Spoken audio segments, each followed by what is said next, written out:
लंकापति रावण को लोग अनीति, अनाचार, अधर्म और बुराई का प्रतीक मानते हैं और उससे घृणा करते हैं।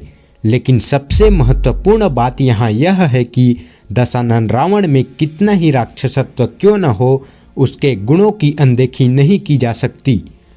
रावण में अवगुणों की अपेक्षा गुण अधिक थे।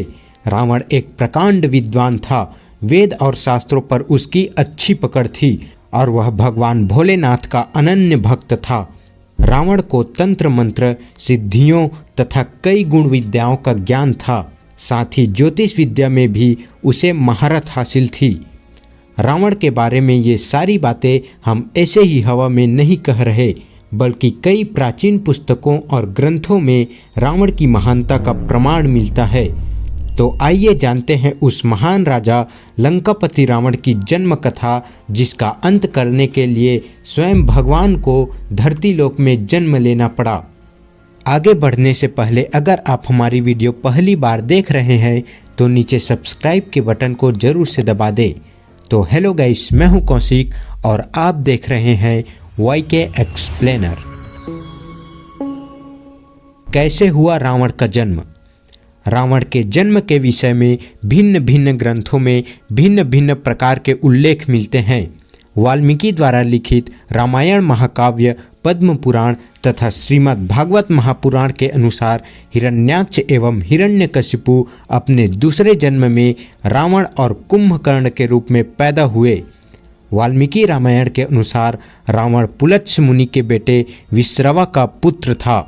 विश्रवा की वरवर्णिनी और कैकसी नामक दो पत्नियां थीं। वरवर्णिनी ने कुबेर को जन्म दिया, पर कैकसी ने अशुभ समय में गर्भ धारण किया। इसी कारण से उसके गर्भ से रावण तथा कुंभकर्ण जैसे क्रूर स्वभाव वाले राक्षस उत्पन्न हुए। तो वहीं तुलसीदास जी के रामचरितमानस में बताया गया है कि रावण का जन्म श्राप के कारण हुआ था। रावण जन्म की पौराणिक कथा के अनुसार भगवान विष्णु के दर्शन हेतु सनक, सनंदन आदि ऋषि बैकुंठ पधारे, परंतु भगवान विष्णु के द्वारपाल जय और विजय ने उन्हें प्रवेश देने से इनकार कर दिया। ऋषिगण अप्रसन्न हो गए और क्रोध में आकर जय और विजय को श्राप दे दिया कि तुम राक्षस हो जाओ। जय और विजय को अपने भूल का एहसास हुआ और अपराध के लिए क्षमा प्रार्थना करने लगे। भगवान विष्णु ने भी ऋषियों से क्षमा करने को कहा। तब ऋषियों ने अपने श्राप की तीव्रता कम की और कहा कि 3 जन्मों तक तो तुम्हें राक्षस योनि में ही रहना पड़ेगा और उसके बाद तुम पुनः इस पद पर प्रतिष्ठित हो सकोगे। इसके साथ ही एक और शर्त थी कि भगवान विष्णु या उसके अवतारी स्वरूप के हाथों ही तुम्हारा मरना अनिवार्य होगा। भगवान विष्णु के ये द्वारपाल अपने पहले जन्म में हिरण्याक्ष व हिरण्यकशिपु राक्षसों के रूप में जन्मे। हिरण्याक्ष बहुत ही शक्तिशाली था और उसने पृथ्वी को उठाकर पाताल लोक में पहुंचा दिया था। पृथ्वी को बचाने के लिए भगवान विष्णु को वराह अवतार धारण करना पड़ा था। फिर भगवान विष्णु ने हिरण्याक्ष का वध कर पृथ्वी को मुक्त कराया था। हिरण्यकशिपु भी ताकतवर राक्षस था और उसने वरदान पाकर अत्याचार करना प्रारंभ कर दिया था। भगवान विष्णु द्वारा अपने भाई हिरण्याक्ष का वध करने की वजह से हिरण्यकशिपु विष्णु विरोधी हो गया था और अपने विष्णु भक्त पुत्र प्रहलाद को मरवाने के लिए भी उसने कोई कसर नहीं छोड़ी थी।